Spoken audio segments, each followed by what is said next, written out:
for joining us for a moment in the Word. David was an interesting fellow.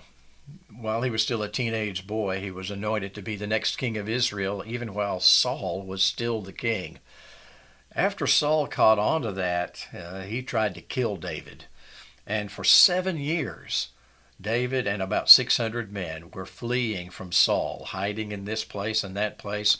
And in addition to having issues with Saul, also other armies came against them. And in one particular instance, all of their wives and kids were kidnapped by a particular army and had to go rescue them.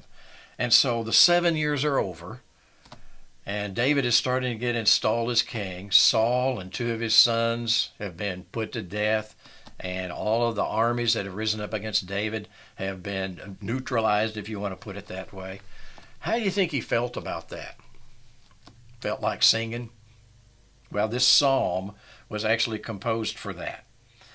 Sometimes at the beginning of a psalm, there'll be a note about what the psalm is about. This says, "For the choir director, a psalm of David, the servant of the Lord, who spoke to the Lord the words of this song, the day that the Lord delivered him from the hand of all his enemies and from the hand of Saul." And it's interesting, there's a song, "I will sing unto the Lord, who is worthy to be praised, so shall I be saved from my enemies. The Lord liveth, and blessed be the rock, and may the God of my salvation be exalted." That's right out of Psalm 18. And so it seems that the longer the trouble and the more serious the threat, the greater the celebration.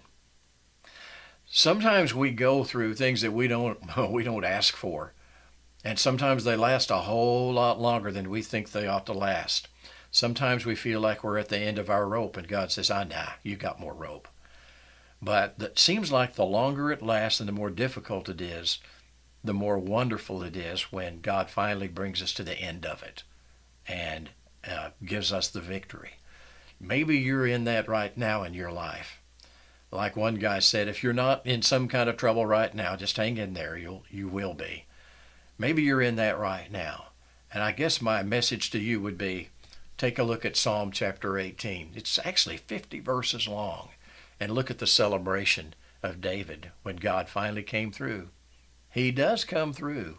He does it when he's ready, and he does it how he wants. But he does come through every time because we're precious to him. Believer in Jesus, you've been bought with his own blood. He loves you, and he can do more than you can even imagine. He will win the victory for you. Hang in there. The celebration's coming. God bless you. Bye-bye.